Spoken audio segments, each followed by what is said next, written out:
السلام عليكم ورحمة الله وبركاته. هنستكمل مع بعض آثار العملات المصرية القديمة.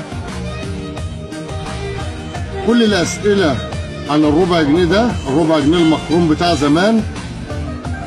قلنا إن إصدار 1991 بيعمل 10,000 جنيه. بشرى للجميع، لو معاك الربع جنيه المخروم إصدار 1992 بيعمل 15,000 جنيه.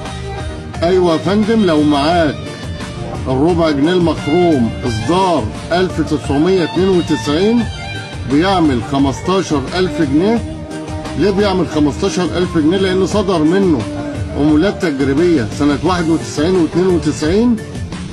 العملات التجريبيه دي بتبقى كميات قليله، وبعد كده بيتم صك كميات اكبر في السنه اللي بعدها. لكن العمله الوحيده اللي صدر منها عملتين تجريبيتين كان سنة 91 وسنة 92. فلو معاك الربع جنيه المخروم إصدار عام 1992 بيعمل 15,000 جنيه. تابعنا على التيك توك محمد حكيم، لايك ومتابعة واكسبلور. على اليوتيوب اسم قناتنا محمد حكيم بورسعيد. تابع معانا كل جديد، واشكركم واشوفكم على خير. كل سنة وحضراتكم طيبين. السلام عليكم.